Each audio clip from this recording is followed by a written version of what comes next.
Hello, everyone. Good morning and happy MLK Day. And so I felt it best to mention this movement that has been going on for some time now.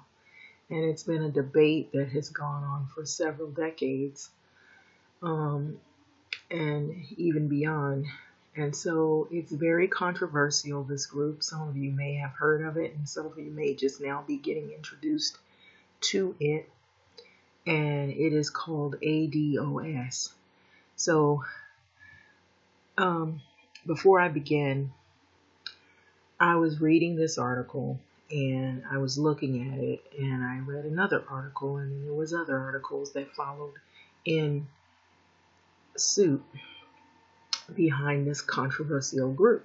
Now, I've seen some of the videos on YouTube, and I've seen some of the videos that have been posted by these people who are promoting this group, and among other groups and other um, organizations, or what would have been organizations. Some seem to pick up speed and steam, and then some of these are just people who are, they claim as some of the people claim that a lot of them are agitators, racial agitators, are they're spewing hate, xenophobia, um, and then some say that there are some good to some of these groups, but they don't pick up as much traction, and they don't really amount to anything in the end. They sort of fizzle out. So the controversial group ADOS divides Black Americans in fight for economic equality. So it made headlines, believe it or not. And it's been making headlines, and it's been picking up some steam, but it's also been picking up some negative steam as well, because a lot of people feel that there's two sides to every coin. And it's also been noted that some of these groups, beside them claiming to be more pro-Black and pro-Black American, that they've divided Blacks on all fronts. And they've also picked up some Democratic notoriety in the 2020 presidential campaigns from some notables, and but not many of the other high profile, like Joe Biden. He has not really bought into the reparations um, debate to the point to where he's feeling that he's going to support it. And then there was one notable, but she dropped out of the campaign. It was Marianne, and it goes into this. She was actually running for president, and she was saying that between 200, 500 billion dollars reparations, but a lot of people said the dollar number amount is not the way to go. Uh, and then there were, I know that way back, way yonder, I had read that the UN and some other people had gathered together and said that we could start looking at it and reviewing it, and get into some talks about some ways that they could use um, the reparations, the concept of reparations for people who are descendants of American slaves, that they could use other avenues as in way of paying back for the misdeeds and the unjust treatment that Blacks have suffered for many, many decades. So without further ado, I'm going to get in these articles. Now, it's pretty lengthy, I have to say, and it's just crazy because the reason why is you have these groups, they come out and they seem very relatively strong. And in the beginning, you have a lot of notable people who start to jump on board. But what I've also noticed is that when they say controversial group ADOS, that some of these groups have been scrutinized because some of the people that they're looking saying that they're trying to move away from are the people that they're looking for some type of endorsement from, or that have jumped on board of the bandwagon. And some of these people have been coined as bigots. Um, so let's get into this, because this is pretty interesting and it goes on and on forever, but I think it won't die out for too soon. It's not a growing debate, it's an ongoing debate, I would say. And so don't mind the background is showing you all the other news feeds of some of the other things that are going on, that are unrelated to this particular topic, but they're interesting as well. So, controversial group ADOS divides Black Americans and fight for economic equality. And so it's on Good Morning America, and it's by a Samara Lynn. And so this article actually is pretty short. As I would say, I think it's pretty short. But there are other articles that I wanted to get into. So that's why I say this video is probably going to be pretty lengthy. And if you're willing to listen and maybe you've heard of this group, maybe you've heard of other groups, maybe you've heard of other people who are trying to get in on this whole concept of reparations for people, Black Americans, that are descendants of slaves. So reparations and the lingering racial wealth gap have been conversations largely within the Black American community. Both issues have received wider attention of late, particularly among the current crop of Democratic presidential candidates. And so all these Democratic presidential candidates, except for the former, like I said, Vice President Joe Biden, said that they support legislation to at least study the issue of reparations. So only Mary Ann Wilson, she's the only one out of that group who recently ended her presidential campaign, said that she fully supports reparations in the amount of, like I said, 200 to 500 billion. And so Biden has not endorsed any reparations legislation. So the reparations and the Black economists or economics have been addressed at some of the recent Democratic debates. And so if you've been following any of the presidential debates, when they have their campaign and what they stand behind, some of the presidential notables like Cory Booker and Joe Biden, like we already heard that he doesn't really endorse any of the reparations legislation. There are some that have not even given face to it. I believe there are some that said that there is no dollar amount on it because so much was done. You can't quote a price on it. But then you have Mary Ann Williamson, who said 200 to 5 billion somehow should be awarded to people of ADOS, American descendants of slaves, that is. And then there's some people like Cory Booker who said that he would put up a fund for children so that they would have college free tuition. I believe it was something along the lines having to do with education, so that the future of people from the ADOS would be able to benefit from having, if you have people who are educated, they can go out and they can get, high-paying jobs with the likelihood that they would make it in life. They'd have a fair shot, a better shot at life, and they'd be able to progress and change, sort of flip the script of what has been happening. The opportunities are not limited as they once were. Also, I've heard some people saying that they wanted to wipe away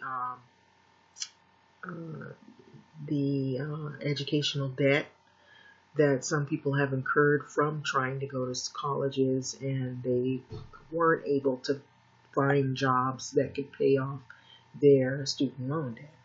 And, there are a lot of different positions that some of the candidates have stood behind or claim that that's what's going to be a part of their, I guess, concept of them getting voted in. So all of this coming just before the 2020 elections gets underway. And so now we are in MLK Day, January, the beginning of the year, and this is in an uptick. And so, and reparations in the Black economics have been addressed, going back to this article, at some of the recent Democratic debates. So I didn't anticipate that today we would be having the most active national conversation about reparations since the Reconstruction era, said William A. Sandy Darity, Jr., PhD and economist and professor of public policy at Duke University Sanford School of Public Policy. So the national spotlight on economic injustice is also giving rise to a new wave of online voices. And so this is what I told you I run across on YouTube and some of the other various social sites where people have been talking about reparations and what their take is on it and how to approach it. And then there have been some people that claim that they are for a movement, they promote books, and then they have classes and seminars about economic injustice and how to curb that and how to build Black wealth. And you got all these notables that are on social media that have tried to promote a gathering of people who are on board with their concept and how to combat these issues. So a national spotlight on economic injustice is also giving rise to this new wave of online voices looking to disrupt the conversation on race and wealth in America. And these voices are leveraging anger over the racial wealth gap that have persisted over the decades. So average white wealth is 7 times that of the average Black wealth, a gap that hasn't narrowed since 1962, according to the 2019 study of economists. And excuse me for not pronouncing the name, but it's Dionisi, and it's Ali Prentice, and Daniel R. Carroll. So these disruptors are creating conversations online using hashtags like this. If you've seen these hashtags, hashtag ADOS. ADOS stands for American Descendants of Slavery, a movement which some critics fear could drive a wedge between voters in the Black community just months ahead of the 2020 elections. So the movement, which has gained traction on social media in certain recent months, has attracted the attention of some academics like Cornel West and the politicians like Williamsons, who spoke at the event for the group in the fall, though many are loath to associate themselves with it, either for or they're against it. And it's going to go into a little bit of that. So ADOS advocates are adding a whole new layer of conversation on reparations and economic justice by advocating only for Black descendants of slaves, and not the Black community as a whole. So their advocacy leaves an entire group of people, American-born descendants of immigrants, some of those whose families have been in the U.S. for generations, and many whose families may have suffered decades, if not centuries, of institutional racism, in limbo in the conversation. And also, the focus has pitted ADOS adherents against people like journalist Roland Martin, who is descended from Haitian immigrants, and it is also appears not to address the American descendants of slaves from other countries, including examples like Haiti, and whether they should be entitled to reparations. So disparities exist between the two populations.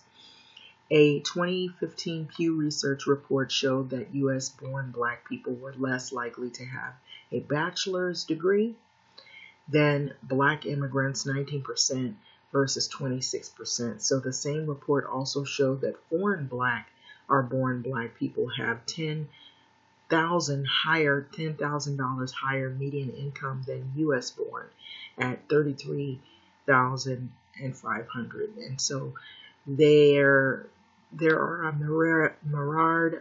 myriad of theories and studies on why these gaps exist, but the fact that many black immigrants are outpacing black Americans economically and educationally, compounded with the vast racial wealth gap between black and white America, adds fuel to the ADS movement.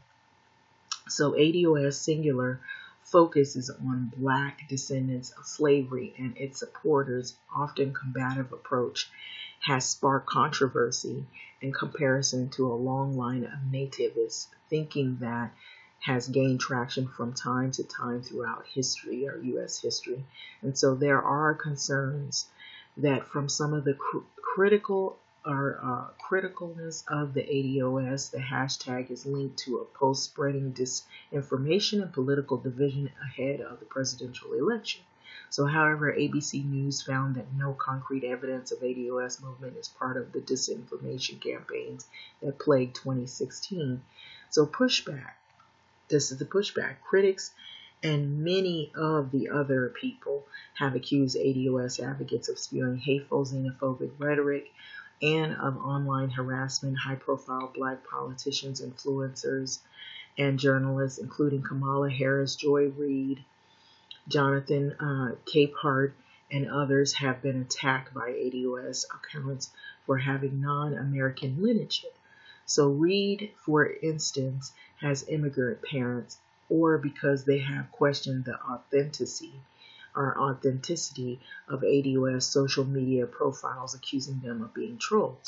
And so the story continues. And so I'm going to click here. Hopefully it doesn't go crazy. It's not much left of it.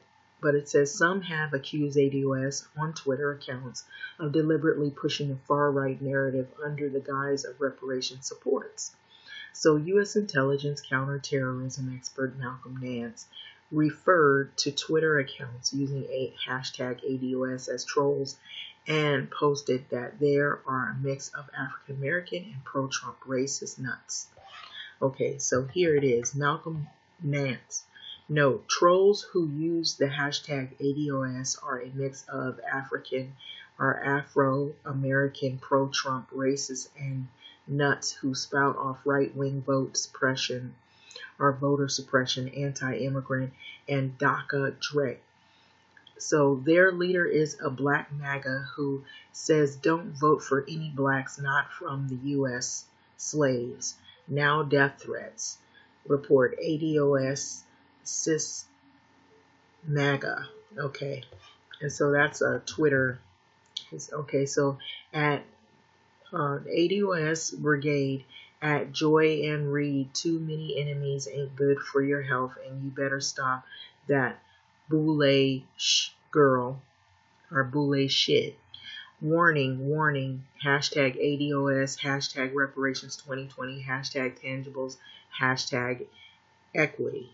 Okay, and so down at the bottom here, you're going to see some pictures of one that pushes this ADOS movement, which is Yvette Carnell and Antonio Moore, are the two most followed ADOS activists on social media right now.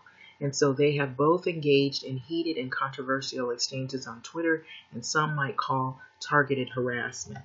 Okay, and so this is Yvette Carnell, and she has this show that's called Breaking Brown, and this is her at a conference that was not that long ago. And Yvette Carnell is shown speaking at an inaugural ADOS conference at St. Stephen Church in Louisville, Kentucky, October 4th on 2019. And so this was not very long ago. And so if any of you know, this is a social media notable who has pretty much promoted the ADOS. And so she goes under the name Yvette Carnell in Breaking Brown. And so Kamala Harris, and former presidential candidate, is of Indian and Jamaican descent. Carnell has tweeted that she has issues surrounding Harris's solidarity of black people descended from slaves. And so I've heard what she's had to say about Kamala Harris, and not a lot has been positive. And so not to mention, this is Breaking Brown, Yvette Carnell at Breaking Brown. It says, not to mention socialism was on the march, and many of those black immigrants were either anti-capitalist or leaning in the direction too many of the current crop of black immigrants are super capitalists who come here in excess whiteness, not to form coalitions with us. And so basically that just pretty much puts it out there and on the table that they don't really support people who, even though you're of black descent, but if you are from a foreign-born culture, that you're somehow not on board with the black movements. Like somehow you got a leg up, or somehow that you're siding with the very enemies. But what's crazy about this is there's more to this whole thing here. So Breaking Brown, Yvette Carnell, what Indian caste is Kamala's mother from? And so did you even bother to ask? Her granddad was a diplomat, and so we can assume it's elite. And Kamala's mother raised her, so I'm really struggling to find a foundation for solidarity with #American DOS. Okay, and so when Harris dropped out of the race on December 4th, Carnell, or Yvette Carnell, and other ADOS accounts expressed their satisfaction moments after Harris' team made that announcement. So they basically were glad she dropped out of the race. But a lot of it has been attacks towards her as well. So Kamala Harris, to my supporters, it is with deep regret, but also with deep gratitude that I am suspending my campaign today. But I want to be clear to you that I will keep fighting every day for what this campaign has been about. Justice for people, all people, medium.com at Kamala Harris. Okay, so the rapper and activist Talib Kweli is an outspoken ADOS critic. So while he is also an activist for black economic empowerment, is pro-reparations, he disagrees with ADOS rhetoric. So I don't think Carnell and Moore are being disingenuous about wanting reparations, but what I think they are being disingenuous about is the fact that they are clearly anti-black immigrant and aligning with the GOP on immigration. Exactly. So Quelly said that he is also bothered by Carnell, or Yvette Carnell's association with progressives from immigration reform. PFIR is a group with its own critics and has been linked to anti-immigration advocates, and some of whom have been accused of xenophobic accusations, like Kevin Lynn, PFIR's executive director, calls unfounded. Lynn did confirm ABC News that Carnell, or Yvette Carnell, was PFIR board member until 2019. So Carnell denies this accusation. Yvette Carnell, that is.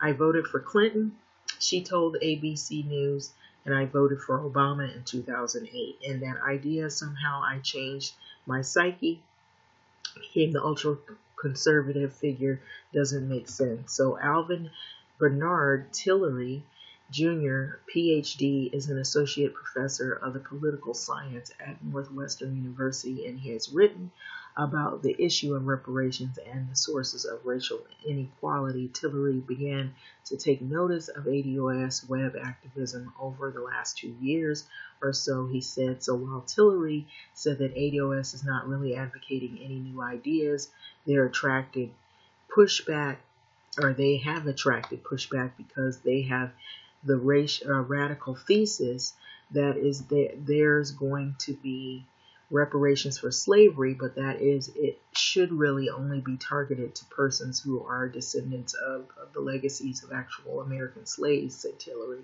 And so the reason that we're having this debate around ADOS is because I think the notion that we are, as black people, is a skin color is tantamount to the unity and belonging, he said. So Darity agrees black American descendants of slavery have a distinctive identity because of the distinctive origins of the community that was enslaved in the U.S.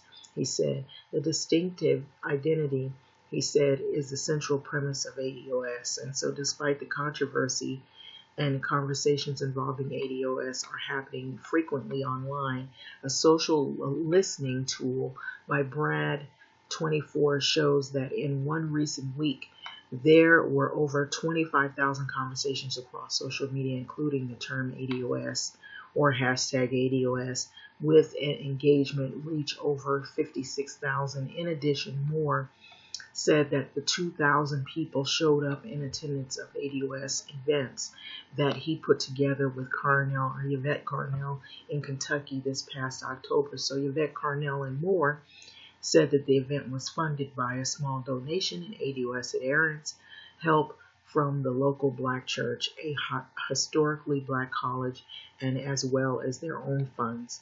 And so it did not have sponsorship, Moore said. And so this is Yvette Carnell, Cornell West, and then I believe it says down here, I'm looking at the names, Antonio Moore as well.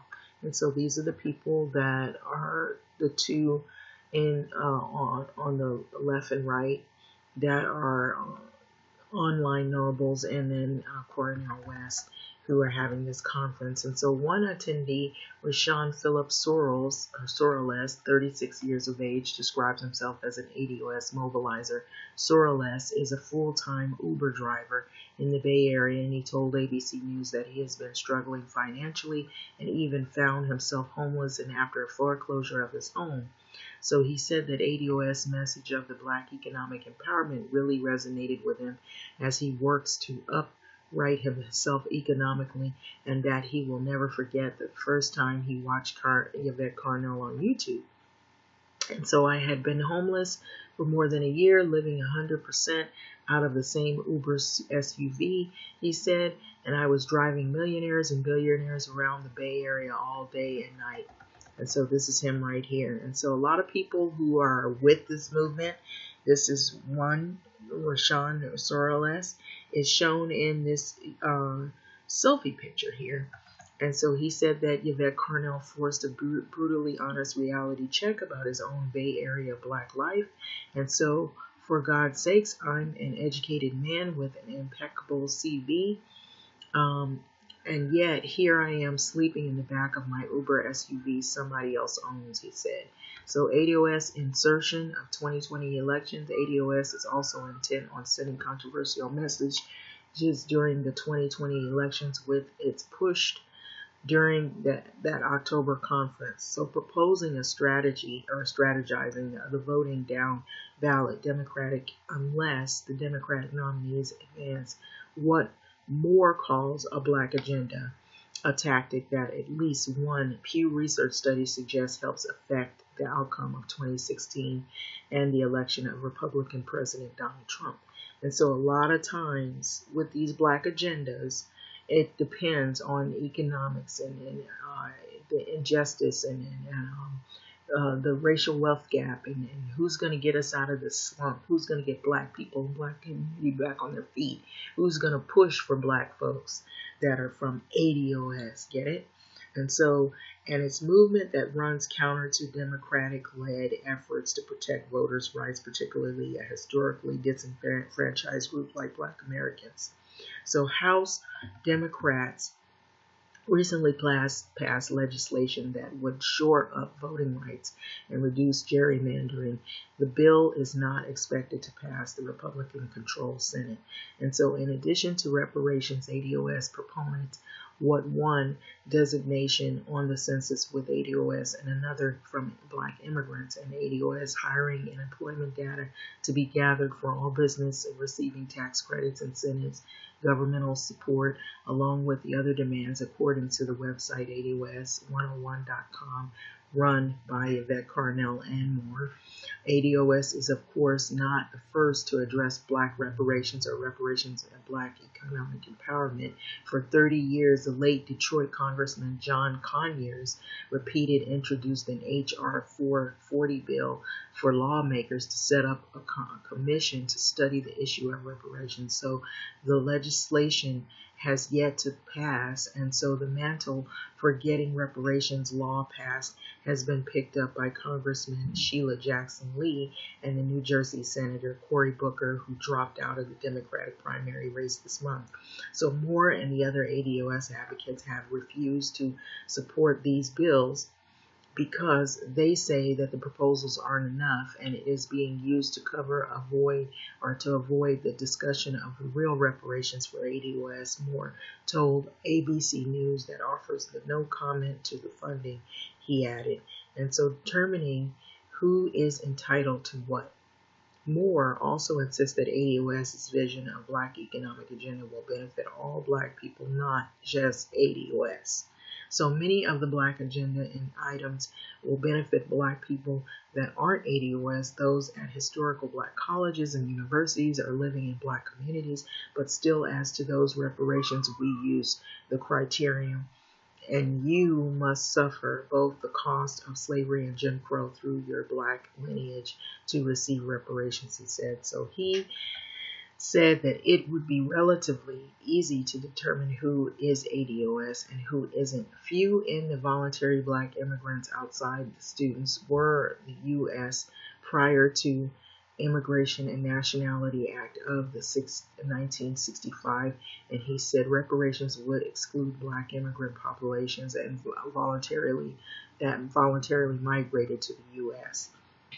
And so ultimately the question of who is entitled to what is the issue of Black American politics of unity. And some of the issues of ADOS is highlighting are, one, that Black people will have to ask themselves, said Tillery. And so these are in fact issues that all Americans will need to think about as talk of reparations and narrowing the racial wealth gap becomes even more mainstream in American political conversation into 2020 elections. And so this is a big, big, big doozy topic.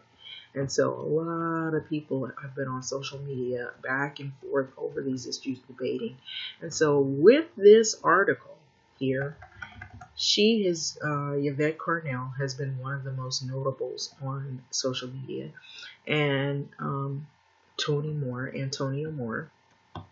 And I notice there are some people who are not as jazzed about it. And so I was looking at this article as well. It says, we're self-interested, the growing identity debate in Black America and why a movement that claims to support the American descendants of slavery is being promoted by conservatives and attacked on the left.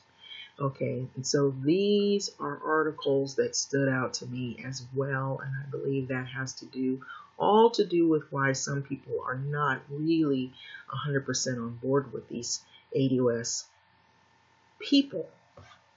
And so ADOS followers throw away the internationalism of the forebears, embracing instead a sometimes polite but always frankly hostility towards immigrants of all nations on the grounds that they're either economic competition or native-born blacks.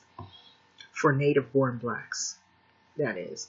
And so here, let's go back to this article. And so I'll read that again. Let me read that one again so we won't get confused here. And that was by Bruce A.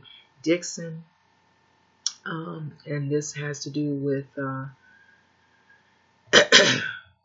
ADOS shrinks reparationist politics to fit the cramped horizon of tribalism.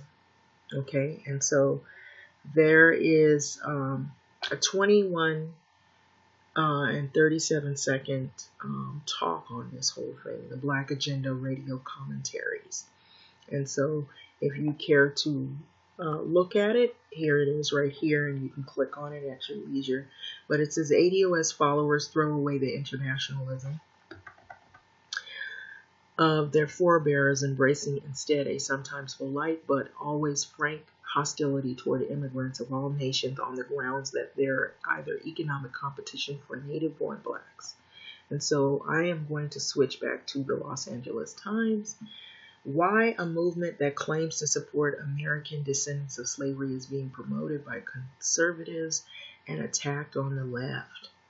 Okay, and so this is some of the gear that is, I guess, circulating. Travis Johnson traveled from Texas in American Descendants of Slavery inaugural conference in Louisville, Kentucky. So that was the picture that you seen of Yvette Carnell at the Louisville, Kentucky, and then this was what they were promoting. They have their own little hats and shirts and whatnot. So this is by Farrah Stockman, and this was November 8th, 2019. And so this was after that October's conference. So in Hollywood, Harriet Tubman is played in a new movie by a Black British woman. Okay, so here we go with this. Much of the annoyance of some Black Americans. Okay, so on the U.S. Census, the ultra wealthy Nigerian immigrant and a struggling African American woman from the South is expected to check that same box. And so when many American universities tout the diversity numbers, Black students who were born in the Bronx and the Bahamas are counted as the same. And so the spirited debate is playing out. Now, let me stop. I digress. So remember I told you in several of my videos that seem maybe to some people, what's your point, nonsensical, that not all Black people come from the same cultures, not all Black people come from the same places, not all Black people come from the same upbringing and from the same states, that not all Black people speak the same languages. Okay, so here we go. All right, so this is pretty much points out the separations and the divisions that we have within our own cultures. So going back to this article, it says, when many American universities tout diversity numbers, Black students who were born in the Bronx and in the Bahamas are counted as the same.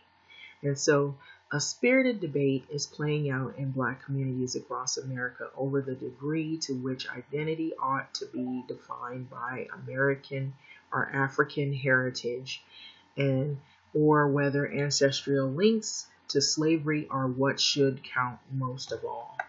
And so tensions between Black Americans who descended from slavery and Black immigrants from Africa and the Caribbean are not new. But a group of online agitators is trying to turn those disagreements into a political movement. And so they want colleges, employers, and federal government to prioritize Black Americans whose ancestors toiled in bondage, and they argue that affirmative action policies originally designed to help the descendants of slavery in American have largely been used to benefit other groups, including immigrants from Africa and the Caribbean islands. Okay, so the American descendants of slavery, they say, should have their own racial category on the census forms. Here we go with this. And college applications, and not be lumped in with others with similar skin color, but vastly different lived experiences. So the group, which calls itself ADOS, or what we would say, quote unquote, hashtag ADOS, standing for American Descendants of Slavery, is a small number, or is small in number, with active supporters estimated to be in the thousands. But the discussion they are provoking is coursing through conversations far and wide. Okay, so those who embrace its philosophy point to disparities between Black people who immigrated from the U.S. voluntarily and others whose ancestors were bought in chains. So roughly 10% of the 40 million Black people living in the U.S. were born abroad, according to the Pew Research Center, up from about 3% in 1980. And so African immigrants are more likely to have college degrees than Blacks and whites who were born in the U.S. So 2007 study published in the American Journal of Education found that 41% of the Black freshmen at Ivy League colleges were immigrants or the children of immigrants, even though those groups represent 13% of the Black population in the U.S. And so in 2017, Black students at Cornell University protested for the admission of more underrepresented Black students, who they define as Black Americans with several generations of U.S. and several generations in the U.S. And there is a lack of investment in Black students whose families were affected directly by the African Holocaust in America. And so the students wrote this to the president of the university. And so the university administrators say that black students from the other countries contribute to increased diversity on campus, even if their admittance does not mitigate the injustices of American slavery. So many black immigrant groups are also descended from slavery in other countries as well. And so the film producer Tariq Nasheed is among the outspoken defenders of the idea that American descendants of slavery should have their own identity. And so every other group, when they get here, goes out of their way to say, I'm Jamaican, I'm Nigerian, I'm Somalian, he said. But when we decide to say, okay, we are a distinct ethnic group, people look at that as negative. And so this year, responding to requests for the more detailed disaggregated data for the diverse American experience, the Census Bureau announced that African Americans will be able to list their origins and on the census forms for the first time instead of simply checking black.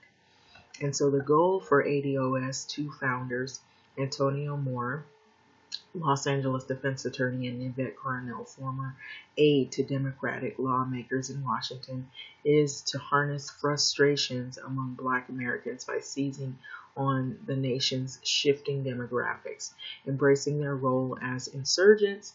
Mr. Moore and Ms. Carnell held their first national conference in October of 2019. And so they have made reparations for the brutal system of slavery upon the U.S.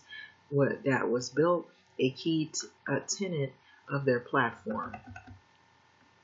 And so their movement has also become a lightning rod for criticism on the left as well. And so its skepticism of the immigration sometimes strikes a tone similar to that of President Trump. And so the group has fiercely attacked the Democratic Party, urging black voters to abstain from voting in the next Democratic presidential nominee unless he or she produces a specific economic plan for the nation's ADOS population. So they're basically touting that you shouldn't vote. If there's no plan for ADOS, no plan for black Americans that descended from slavery, that we would get any leeway on the reparations debate, don't vote or don't participate in the voting. So such tactics have led some to accuse the group of sowing division among African Americans, engaging in the form of voter suppression, not unlike the voter purges and gerrymandering efforts pushed by the Republicans or some Republicans. So not voting will result in another term, Donald Trump said. Brandon Gassaway, National Press Secretary of the Democratic National Committee. And so Shireen Mitchell, and the founder of Stop Online Violence Against Women, has been embroiled in the online battle of ADOS activists for months. So Ms. Mitchell contends that the group leaders are using reparations as a weapon and to make Mr. Trump more palatable to black voters. And so others have pointed out that Ms. Yvette Carnell once appeared on her YouTube channel to Make America Great Again hat. She wore that hat. And so to be careful of who you get involved with. And so these are some pictures of the ADOS conference, and they're also pictures of Mary Ann Williamson, who is a notable, who was pushing for the 200 to 500 billion in reparations money, and attendees of the Take Selfies with the ADOS founder Yvette Carnell at my left at the group's inaugural conference in Louisville, Kentucky back in October. And then you have the goal of the groups of two founders to harness frustrations among black Americans by seizing the nation's shifting demographics.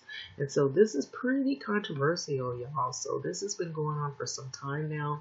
I've been paying attention to it. I don't know if other people have been looking at it to see how far it's gone. Also, back a little further back, there was a writer who also had brought to the forefront about reparations. And Ta-Nehisi Coates was his name, by the way.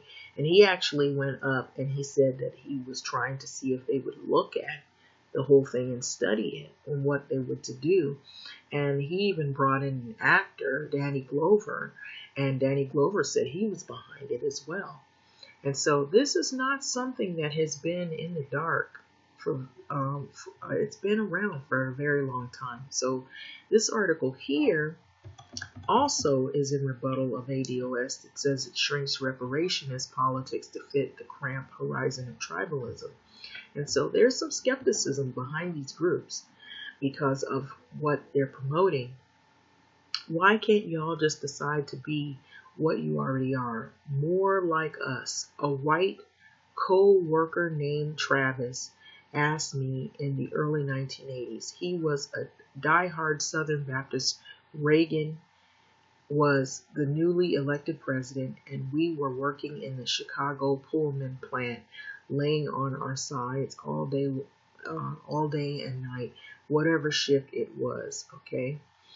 And routing ducts and cabling in a tiny equipment room beneath Amtrak cars, talking politics and history. So I just brought up the war in Vietnam, in which the U.S. killed 3 million Vietnamese alone, and the murderous wars in Central America, which were happening as we spoke. So I probably threw in some references and ongoing wars of liberation with Southern Africa, as well as the U.S. was backing, financing, and arming the wrong side as usual. But you were born here, Travis insisted, and your parents and grandparents were born here, not over there, and you are an American just like me. What are those people to you? And so I never did get through to Travis war crimes against black and brown people and a mountain of dead, likely communist foreigners meant nothing to him. So his identity was not with humankind and certainly not with the working class. So it is his white God, or to his white God, his white or mostly white tribe, whose flag was the stars and stripes, and whom white God had deputized to the rule the planet. And so in decades since, I have heard the same question posed a few times, or more few times. And so more times. And so why can't black folks just be good Americans? Why shouldn't we embrace empire and line up for our cut like everybody else? Well, now it looks like Travis got his wish.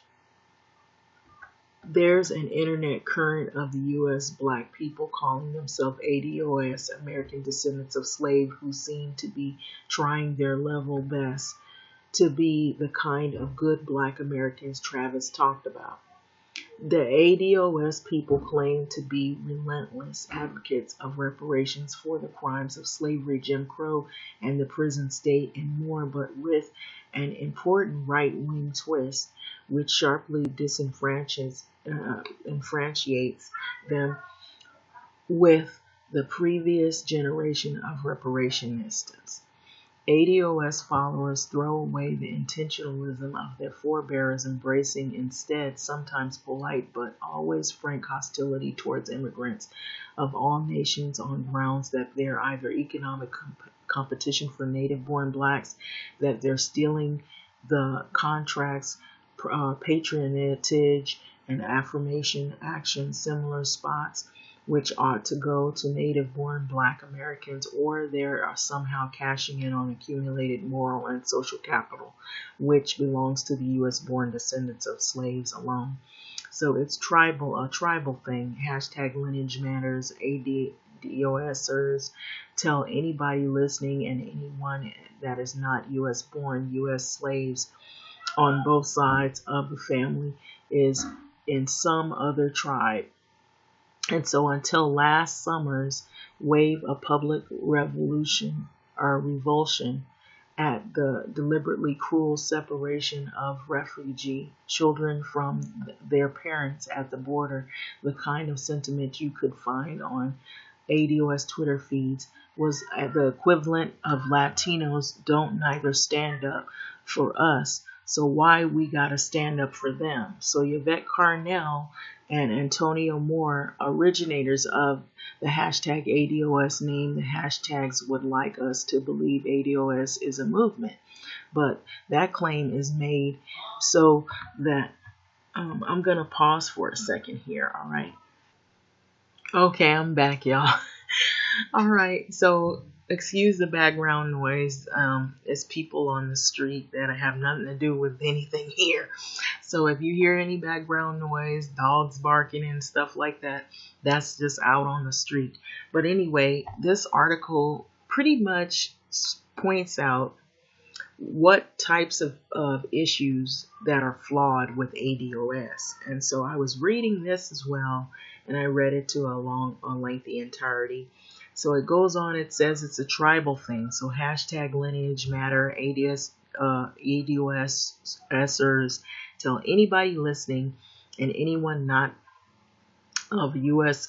Born descendants of the U.S. slaves of both sides of the family is in some other tribe. So until last summer, a wave of public revulsion at the deliberately cruel separation of refugee children from their parents at the border, and the kindest sentiment you could find on ADS Twitter feeds was the equivalent of Latinos don't never stand up for us, why we gotta stand up for them, came out. And so Yvette Carnell, Antonio Moore, originators of the hashtag ADOS name and hashtag would like us to believe ADOS is a movement.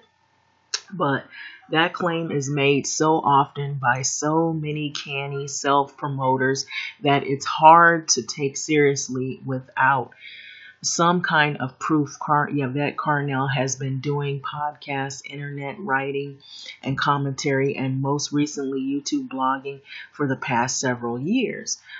While former LA Assistant DA Antonio Moore, a more recent entry into the world of internet propaganda.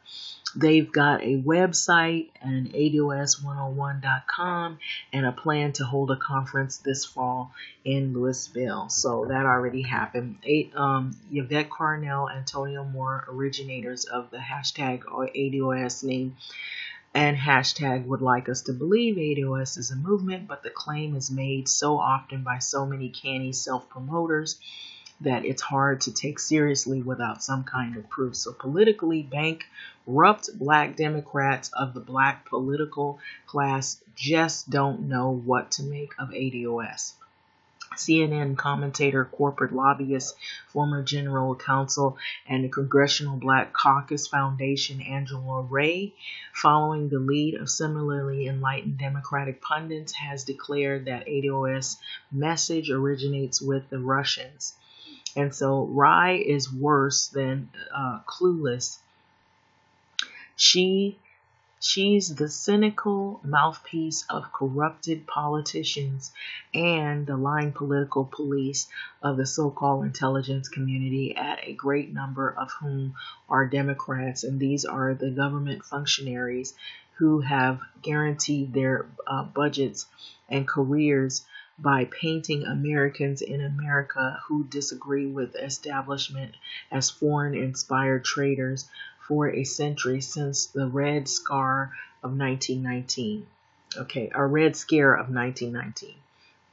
So it's a Russian Gate scam, okay? And so while some of the faces are new, the tactics are pretty old. Democrats get to lead us into permanent wars while avoiding responsibility for failures of their party to represent anybody except the lords of capital. Okay, so they accuse anyone with unanswerable arguments or inconvenient facts of being mouthpieces for foreign subversion. And so it's cynical BS when they level it at the Green Party or the WikiLeaks and the Julian Assange. It's baseless garbage, and they throw it at Black agenda reports.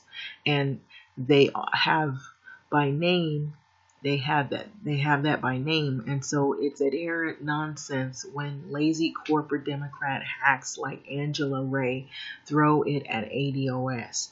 But the Democrats are a party of capital and a party of permanent government, of the permanent government. So ADOSers may be misguided, but they don't take money or direction and have no need to borrow bad ideas from the Russians. We've got plenty of bad ideas already. And it says, their insular tribalism, the ADOS co-founder Yvette Coronel frequently refers to hashtag ADOS American Descendants of Slaves as in terms of our tribe, is entirely homegrown and very, very tribal. If you look, you can find similar and similarly backward-looking ideas represented in every country on this planet, like patriarchy, monarchy, tribalism is one of those ancient backward-looking but widespread human social contraptions which belong to a museum. So the reparation advocacy ADOS departs from the previous generations of pro-reparationist activists who, for convenient, I'll call Pan-Africanists, even though some of them probably reject that label. Okay, so the historic vision of the practice of the Pan-Africanist movement flowed through the careers of Guinea Sekou Touré and Ghana's Kwame Nkrumah, and the final years of Webb Du Bois' life in Africa. And so Pan-Africanists had their own reparations ideas by the late 70s and the mid 80s. Significant numbers of Pan-Africanists had entered the academy. And so they were influenced in the U.S. by the current that flowed through the SNCC's James Foreman, who called upon white synagogues and churches to hand over $50 million as black reparations to philanthropic organizations, printing, publishing enterprises, and organizations that include the National Welfare Rights Organization. These reparationistas and reparationists, which you'd prefer kept the intelligent internationalist view of the Pan-Africanist, even when they don't identify as such. They embrace the entire human family while holding the political and economic unification of the African continent, and the coordinated democratic uplift of the African diaspora is a giant and indispensable step towards the human liberation worldwide. Their fundamental moral and political calculus centers international solidarity with Africans and their descendants worldwide, with oppressed people struggle against imperialism everywhere. So ADOSers take a different road. Being tribalists rather than internationalists, ADOSers rarely mention the existence of the class differences among American blacks, and they usually manage to ignore the very extensive existence of the U.S. empire in whose heartland they and their tribe were born and raised, let alone explain how the global capitalist empire generations an influx of refugees to its center, to which they object to so vehemently. And so, but clearly the refusal to those are to talk about the class is a kind of class politics itself, while the inability or unwillingness to examine the acknowledge the role of global capitalist empire in creating transnational refugee flows is a de facto endorsement of the same.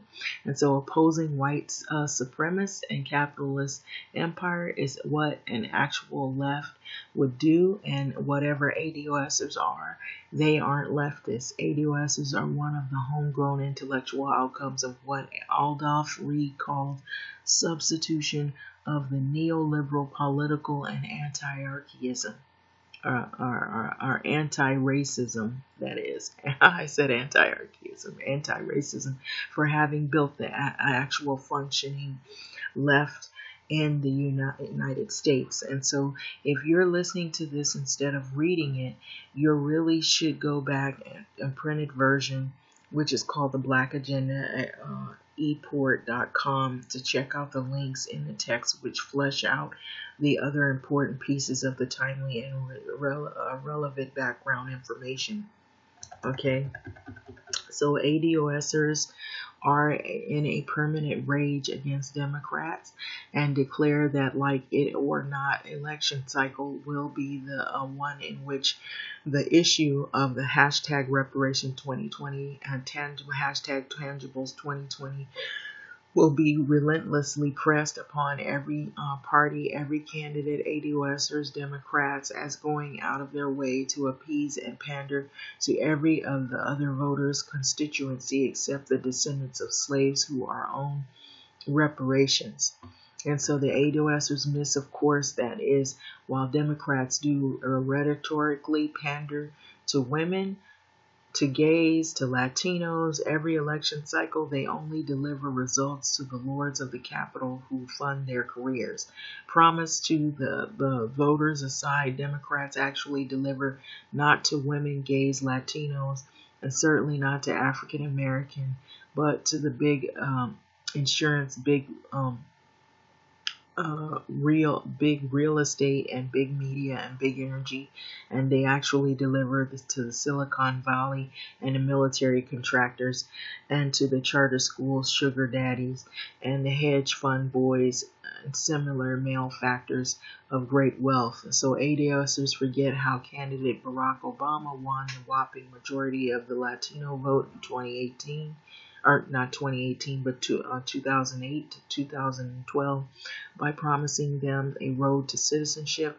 But President Obama proved to be the deporter in chief with all-time record 2 million deportations, to so many of that even a two-term Trump administration is unlikely to match his total. So they may not be enough undocumented people, the green card holders, to hang the necessary misdemeanor under current law, which allows the feds to manufacture deport cases against, like, his successors. So President Obama separated immigrant families at the border and built hundreds of miles of border wall, leaving only last 6 or 7 miles for Trump's successors to complete. And so Obama's opposed to gay marriage in 2008, only coming around the election, the second term seems certain. The pandering to other voting blocks that enrages ADOSers is pretty much fakery.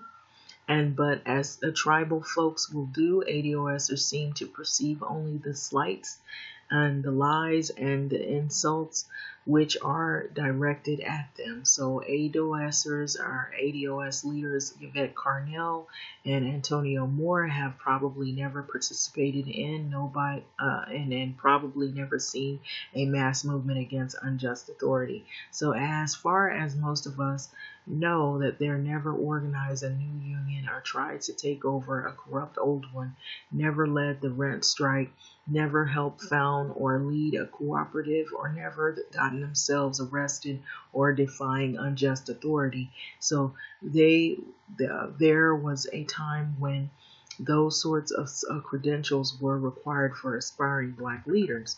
And so where in any place will ADOS go from here? So right now it's just internet noise. Exactly. And so a lot of noise, and ADOSers have ever managed to put 50 and or 100 people in a room anywhere in meat spaces or cyberspace, it's news to most of us.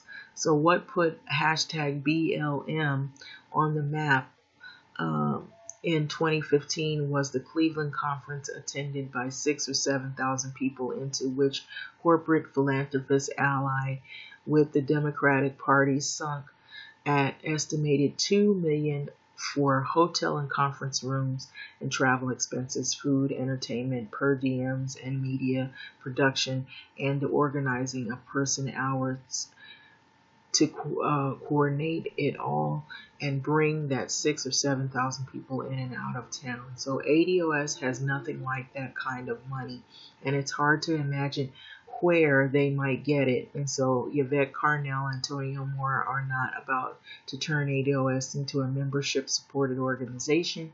The only possible donor institution they are known to have public ties with are some of those broke HBCUs and sectors of the black church.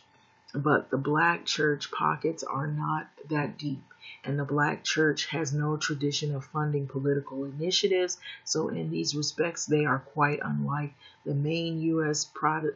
Protestant churches, which by now have probably shoveled a cool million in their new Poor People's Campaign and promoted of its leader, Bishop William Barber, as the reincarnated voice of Dr. Martin Luther King. And so I never saw Travis again after they closed the last Pullman plant and putting 3,000 of the U.S. workers, black and brown and white, into the street. Travis wasn't exactly a friend, and I wouldn't know his face if I met him today, almost 40 years later, but I had his email today, and I'd want to send Travis links to ADOS site, their YouTube and Twitter feeds. And so I think once he got past the reparation stuff, he find a whole lot of the to agree with. American descendants of slaves really do want to be more like him.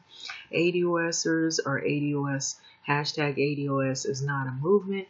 It's another hashtag. It's a brand. It's a shrunken, shrivel tribalism, tribal version of reparations politics, a tactic endorsement of the U.S. global empire and its abandonment of international solidarity spring inevitably from the backward-looking tribalism. Hopefully, their inability to find sponsors or internal methods to finance its growth into any kind of effective political force will doom to haunt the margins of black Twitter, YouTube, celebrity, and for some dusty corners of the academy, if we're lucky. So for Black Agenda Radio Commentaries, I'm Bruce Dixon. Find our audio podcast. There are two of them, Black Agenda Radio and Black Agenda Radio Commentaries on iTunes, Stitcher, and SoundCloud, Libsyn, and wherever you get your podcasts. So it says, please do know that Black Agenda Report is being censored by Google and other commercial social media and has been singled out by anonymous cowards who, like Angela Ray does with ADOS, accuse us of making propaganda for the Russians. So please do like us on Facebook, follow us on Twitter, and all but old-fashioned email direct us to us. You is the only way of guaranteeing that you're receiving the fresh news, commentary, and analysis of the Black left that Black Agenda Report has delivered each and every week since 2006. So please visit the website, which is www.com, Black Agenda Report. .com, and hit the subscribe button to receive the free weekly email newsletters containing weekly summaries and the links to all of our weekly posted print, audio, and video neatly packaged for your listening and sharing convenience. And so there are comments, I'm sure. This is lengthy. I know I went long-winded and I did 2 articles and maybe 2 or 3 articles, and I went down for far. And so I also saw the reason why I'm going so long about this whole thing. I just thought it was really interesting. So here's the podcast. Okay, so you want to ask me, what do I think about this ADOS? This is in my opinion, off the cuff. I think it's just another group that is touting a movement, which will eventually it'll gain some steam. It's gaining notoriety of yes, and the conversation I don't think will die, but I do think that it'll evolve and there'll be other groups that'll come out of it, and I think it'll pretty much fizzle out until people collectively get together and see where the common enemies are.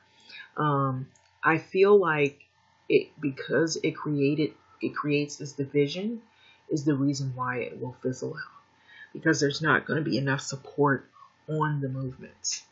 Um, and that's exactly what it is. It's a movement. It's like what the article was saying, and I'm saying this in my own opinion. It's a hashtag. It's a little branding. It's popularized. You see, they got the hats and the T-shirts and what have you, and it's almost like looking at a flip version of the MAGA hats. And so, what I also found rather disturbing about this whole concept of this is that Ann Coulter was in support of this. And I don't know if you know who Ann Coulter is. These are some of the people that are the faces of this movement. It says ADOS is a white power movement, not a reparations movement. And so some people are very conflicted about this whole thing. This was the conference, and this was the flyer that they had here for the conference back in October of and so I think they have one coming up again. This one looks like it says 2020, but there was one in 2019. And so this is, what I've noticed. If you want to know who Ann Coulter is, Ann Coulter, she's a writer, she's a commentator, she has a podcast, and she's been coined as a bigot. And she's anti-immigrant. And so she's actually supported these groups. I saw an article not very long ago where she actually said they should name themselves DOS, something like that, or DOSA, I believe. And so let me see if I can pull that up. I don't know. I'll try to see if I can in fact pull that up. And that is what also is conflicting with a lot of people. People feel that Ann Coulter has a lot to do with promoting a lot of rhetoric, or anti-immigrant rhetoric. And so, okay. And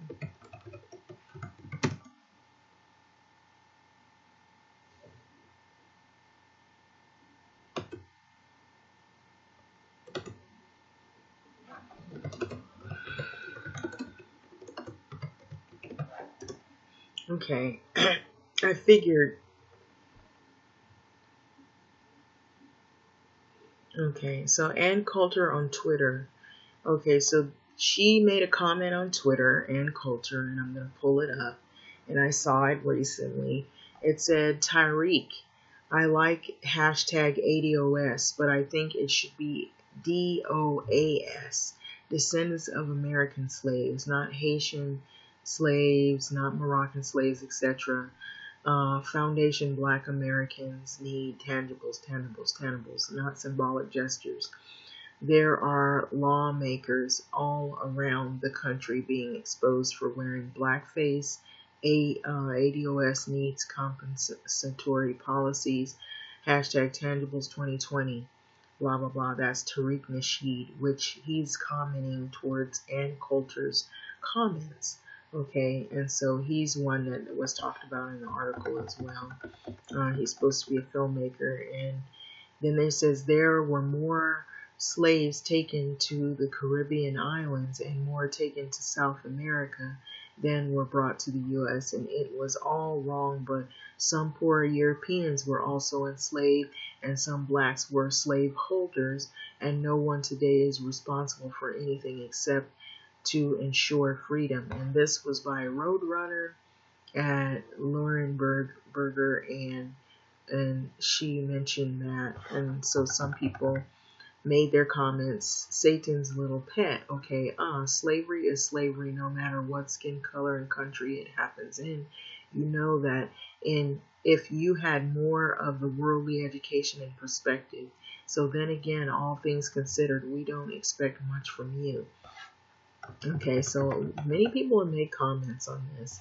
Antonio Moore, it's hashtag ADOS. That's the term. Thanks for your support. Please review the video guidance. We are not concerned with the misrepresentation of the baseless. ADOS explained its creator, Joy Reid, Angela Ray, wrong on blah, blah, blah. It goes on. Okay, so, and it explains the agenda and what have you. Okay, and so thanks. Since you're giving suggestions, what tangible compensatory resources would you suggest get allocated to Black descendants of American slavery? That was Tariq Nasheed. Okay, and then you have Thomas Lavin, who mentioned something about replying to Ann Coulter Irish slaves, and so, which we went over that, stated that they were actually accepted into the fold of black, or not black, but white America, and that they were actually stripped down of that label, immigrant white people, to you are a part of the white class. And they, as in they, from what I read, they weren't as really enslaved in the same fashion as black people were, and that they were indentured servants, and there was slavery, but it was different, and it wasn't to the point to where they were chastised because of skin color, and it was more they once they paid into their dues of what they had to go through, the toil of what they went through, or the servitude, which was, I believe it was 5 years, 9 years, or whatever. And from what I recall, once they got out of it, they were accepted into the fold, and they had all the freedoms that all the quote unquote white privileged people of that time were able to have, which blacks have never been able to have. Economic um, justice and equality to the full extent. Even after serving in the war, black people who served for the country, when they came back, they had to go through the whole um, that whole era of Jim Crow, where they were pretty much ostracized by skin color and by race. They couldn't live in certain neighborhoods. There were laws that were set in forth that you couldn't live in certain communities. Only you had to be white. And it wasn't about the money you had. It was about the skin color and the race. And they kept people divided. And so that's a whole lot different than, blacks have always seemed to be on the end of the spectrum, or the last rung on the totem pole when it comes to economics. And so trying to compare Irish slaves to black slaves there's no comparison whatsoever, in terms of who had it worse off. If you'd say that, yeah, there are a lot of different slaves, and there's a lot of different types of slavery, but a lot of people that suffered, that still suffer today from the brunt of that are black people.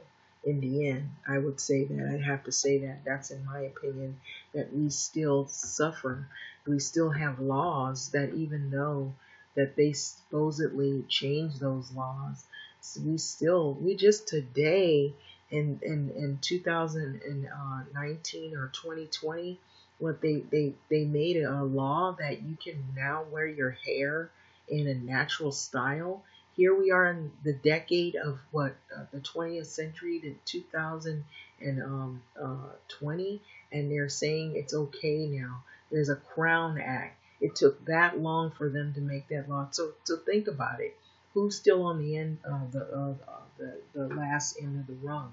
And so if you think about that, the freedoms that we're supposed to have had, we still were under the guise, or still even to this day, we're suffering in terms of, as in black people, we still don't have that economic footing in society, the wealth building, which home buying was a ways of wealth building. Now we've got these high rents, we've got these developers that come in, and they more than likely don't have a problem with coming into the black communities and raising the rents and skyrocketing rent levels to where you can't afford, you're struggling to pay your rent just to live. You're paying a third of your income, what you make, and you probably don't make a lot of money unless you have a high paying job And if that, and or you if you have a decent job, you're living beyond your means, and so you still don't have that economic footing in American society as your white counterpart, your white families do. And if you look at the single parent led families, most of them primarily are black women, um, beings it sows, it's not because, oh, it's the black woman's fault. A lot of it has to do with the unfair practices of the policing the black community. You have issues surrounded by, you have where men are targeted by the police and they're gunned down, or they've given long sentences for crimes that are not even worth the sentence and the time that they spend incarcerated. Once those men are incarcerated, their privileges are virtually taken away from them.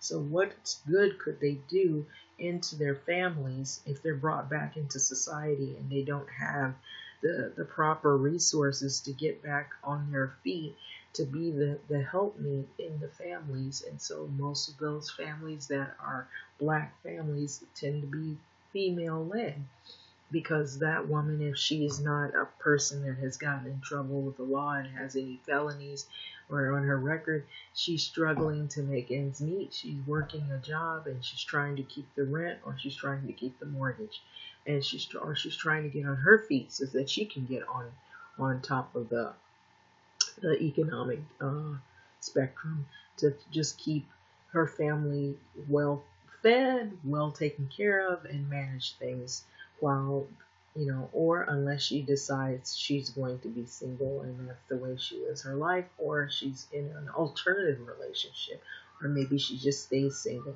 There's many factors that come in play.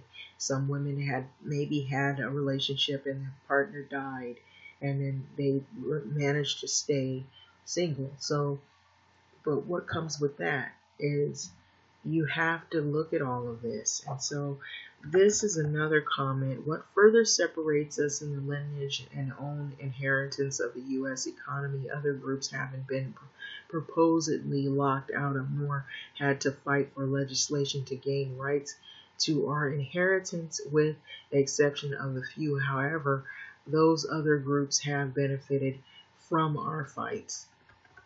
And so that is what some people have made the different comments. So what about Muslim slave traders? Okay, so somebody mentioned that, a white chocolate, Alan.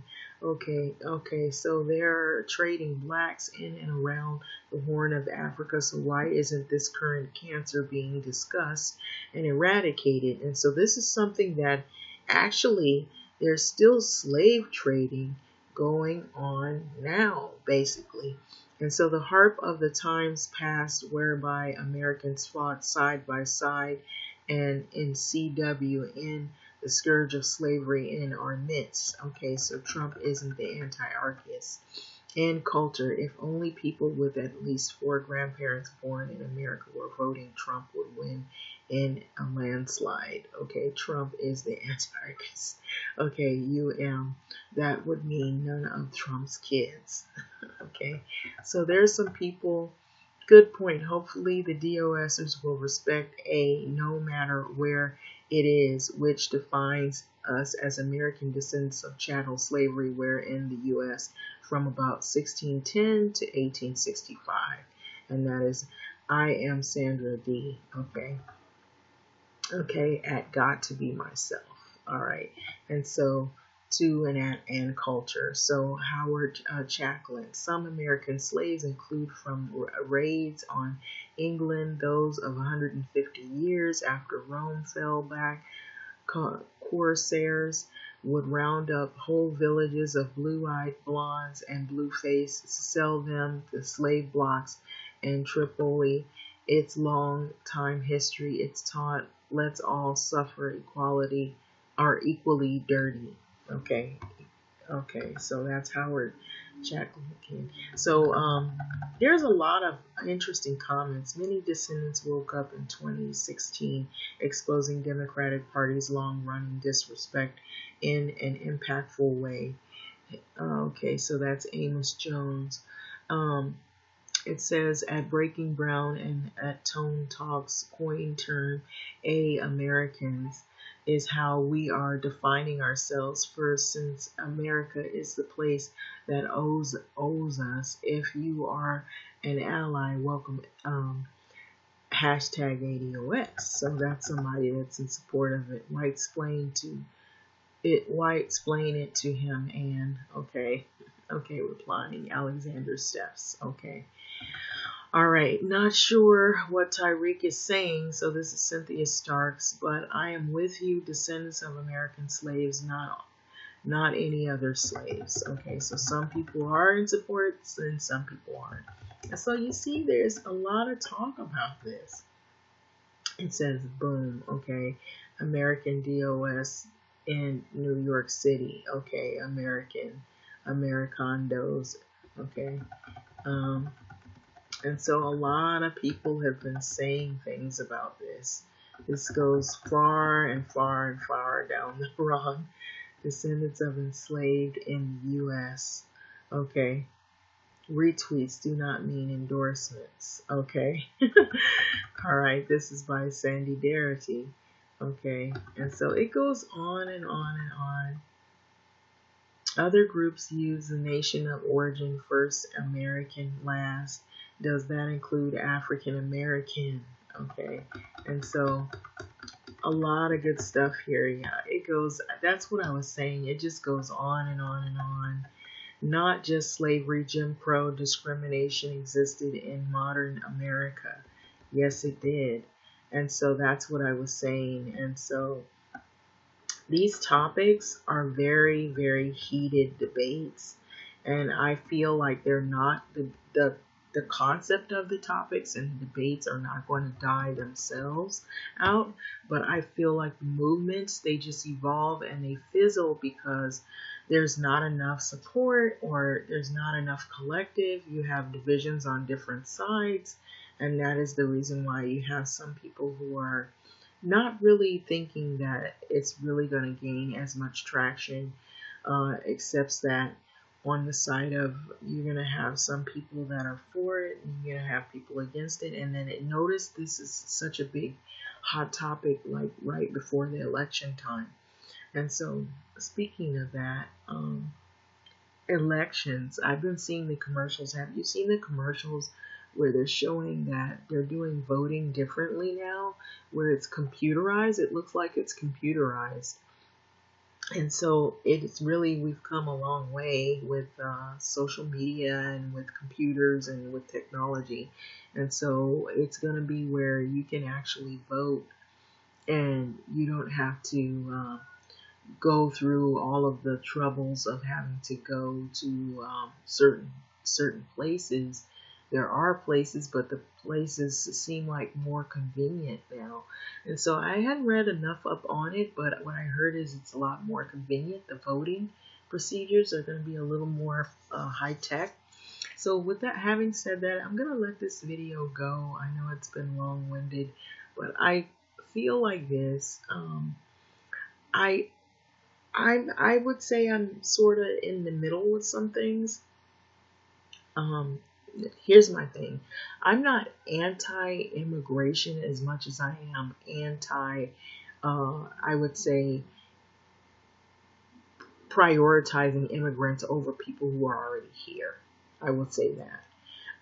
What I feel like there has been here in America is a lot of catering to people that are immigrants. There's been a lot of talk about immigration, and I feel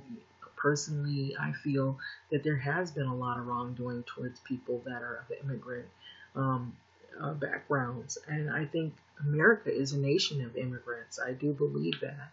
I don't believe that every black person really knows where their lineage is, unless they have direct contact with descendants or they have held on to, like, maybe, long time documents or proof to show that they have a footing here. I believe a lot of people have had grandparents or great-great-grandparents that have come from somewhere else. But what I don't agree with is how if you look at it here, how can I say this where it doesn't sound offensive? Because everything you say, it seems like somebody's going to find some kind of fault or offensiveness out of it. Instead of looking at the picture, is catering to one group per se. If you just say black and white people, if you have this dominant class of people, which was quote has always been white people over blacks, and catering to that one group, I feel is wrong. And they're going to the best colleges, they're able to have more privileges in terms of economic equality in their communities and in a foothold in their lives. They can give back to their children. Their children can benefit from the system of things because of having white skin, or having, that's what the privilege, or having white lineage, and having pretty much all of the necessities and thereof, and then even more, and being able to gain economic uh, um, economic advantages over others that are black people. And I feel that that is wrong. It's the same thing, how would I say, here now we've paved a way for Latino people to come, who have come here, and they're able to get into some jobs that some black people still can't get into. There are some economic advantages that they have to being Latino, but they can claim on a census that they are white. So that's the trickery of this whole thing. It bothers me because you're saying in one sense these are immigrants, but then in the other coin you're saying they're white people. And so that means it's still white versus black.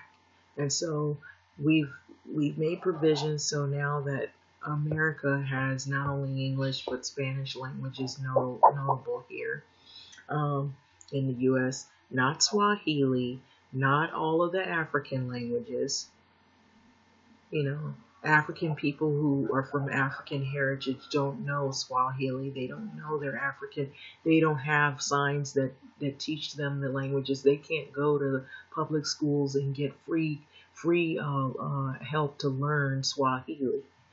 But you can go to a public school and you can get resources on how to learn Spanish, or how a Spanish person can learn English, and they don't have to pay any money for it.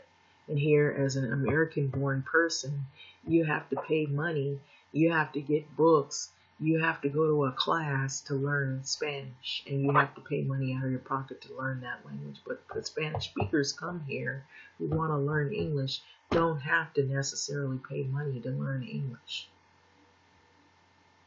There's resources all over the place so they can learn English for free. And so what does that say to you? And then, most of the times in these black communities, you don't see many homeowners that are black. You see mostly homeowners that are Latino, which on their census form, they can claim white. So what are we really fighting for here? And so that's my point of it. I feel it's unfair. If you look at it in that sense. And so I know some people are going to take offense to it, but it isn't really. Because it's like you're basically saying these are immigrants, they're Latinos, but at the end of the day, they're white folks. And so it's like they're saying, oh, we don't like the immigrants, but we like the immigrants because at the end of the day, they descended from white folks. So we're going to let them have their language here. We're going to let them have free driver's license access. We're going to allow them to learn English. We're going to have, but they got all these laws fighting against the immigrants of this. And the reason why I think that is because immigrants are not just the white immigrants that you see, or the quote unquote wannabe white immigrants. They are also Haitians. They are also Jamaicans. They are also all these other people that the skin color starts to change and becomes black folks. And then you have these divisions set up with these movements because these people feel that they're somehow, even though that they're descended from the African cultures of somewhere. They got different cultures that they, all of the diaspora, and they've been sent to all these different places, and they've got their own culture that somehow they're not synonymous with Black Americans, but somehow they have benefited from the fact of being immigrants. Not everybody has, because at the end of the day, those people are not claiming on the census form white like Latinos can. You get what I'm saying? And so that's the problem I have with that. It gets really flawed here. And so I believe that's where all the frustration is coming in at, is because you have, like, in these communities, I've gone around looking at houses, I had this in here. And most of the people that I see that are homeowners are Hispanic people. And so if they're struggling so hard for immigrants and they're fighting for immigrant people, which the face of immigrants is really seems like it's Latinos and Latino people or Hispanic people, and then we can get into that, and that gets crazy because some people say, wait a minute, okay, Latinos could be anybody. That could be Black Latinos. There could be they're not the same as the white Latinos. So it gets crazy. And Latino could mean not necessarily white Latino. It could mean a person that has a mix of everything. Well, if you get into Black people, Black, okay, that could mean anything too. There are Black people that have white ancestors. And so many Black, as a matter of fact, if you look at the history of what happened to Black people in America, what more whiteness in that can you get? Because if you look at us, you can see there's a mix of other things going on versus somebody that is straight from Africa. And so now this is going to sound really grimy, but it's the truth. And so for these people to come with this movement talking about just only the Black people in America that descended from slavery, that are descendants of slavery, people that were victims of slavery. Okay, where were those people from? Some of us were here. I believe that. That's not everyone. And some of us can track. There's a few of us. There's stories I've read where some people can track their ancestors, but guess where they track their ancestors? On white plantations. And more than likely, their ancestors were not only Africans, but they were white as well. So what does that say about that? So when you give the reparations to these Black people, are they in fact all Black? All ADOS, like you think? No, they're not. And so that's why I'm saying this is going to get grimy, because in the end, if you really, really look at it, even Black people have some white lineage somewhere. You cannot just say, oh, I'm from one group.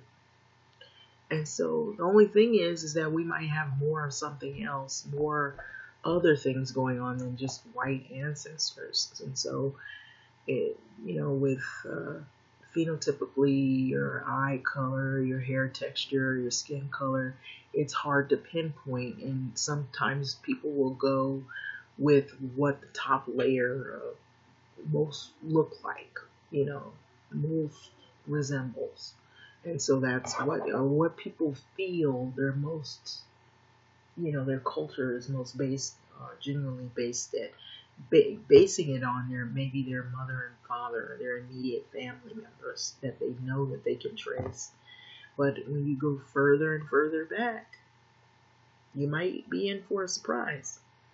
And so that's why one while we had a lot of people doing the DNA testing, which they say you got to be careful about that because it doesn't always track everyone. It can't always tell you everyone you're related to or who your ancestors from way back yonder were. It can't pinpoint everyone, and sometimes most often it's just another tool for marketing, and you got shysters that are doing these DNA testing things, and it turns up that it isn't accurate. It isn't foolproof. full on. So, having said that, I said a long time ago I was going to cut these things loose, but I'm going to leave it at this because what do you think about this? This is a big topic and it isn't going to go away. I will say this, not by a long shot. And so, when you see these things like this, do you put money and invest into these groups, or are you just giving them a lot of ammunition to keep talking about what they're going to do? And pretty much the groups, people follow them. It's like they follow them like any other group, like in the past, and eventually it dies out. Having said that, like, comment, subscribe, and this is Antoinette 70. I am out. Thanks for listening, and happy MLK Day.